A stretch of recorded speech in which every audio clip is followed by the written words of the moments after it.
été l'acte essentiel posé par Élie au Carmel? Quel a été l'acte essentiel posé par Élie au Carmel? Telle est la question. Alors évidemment, on n'oublie pas de vous dire Shalom, demeurez bénis et grâce sur grâce. Alors, par rapport à cette question, on a, là encore je vais essayer de ne pas lire, mais je vous en avais déjà parlé un petit peu précédemment, que voilà, on fait en sorte maintenant que vous participiez aussi, que ce soit en tout cas sous cet angle-là interactif. Donc la référence c'est 1 Roi 18 du verset 30 au verset 32. En tout cas pour répondre à cette question, encore une fois c'est une piste de réponse, mais libre à chacun de compléter ces réponses-là. Donc 1 Roi 18, 30, 32, on voit que Élie au Carmel finalement a rebâti l'autel de l'Éternel qui avait été brisé.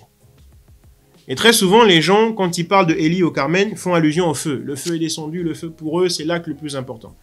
Mais le feu qui est descendu, en tout cas la descente du feu, n'est que secondaire.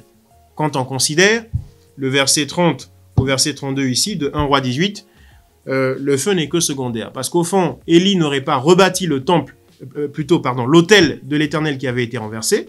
Élie ne l'aurait pas fait, le feu ne serait jamais descendu. Donc le feu n'a été qu'une conséquence d'un acte qui a été posé, mais qui passe très souvent inaperçu, qui est souvent occulté, hein, sur lequel on jette souvent le voile, et sur lequel on n'a pas l'habitude d'accorder de l'importance. C'est l'autel qui avait été rebâti, l'autel de l'Éternel. Et en rebâtissant cet autel, il l'a rebâti avec 12 pierres, voyez-vous, qui est le fondement. Donc c'est l'image ici, pour nous qui sommes l'Église, c'est l'image ici du fondement de la parole de Dieu. L'autel, ici, aujourd'hui, c'est la parole de Dieu. C'est le message de l'Évangile.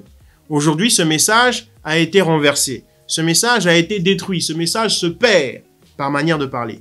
Et quel est l'acte fondamental, quel est l'acte dans la quintessence de la chose que nous pouvons faire aujourd'hui?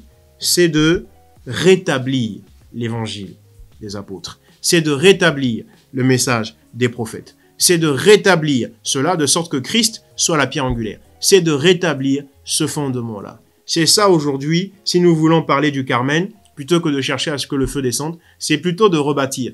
Et après ça, on peut être assuré qu'il y aura une descente de feu. Alors peut-être pas à la manière du Carmel, mais une descente de feu à la manière du réveil. Demeurez bénis, shalom.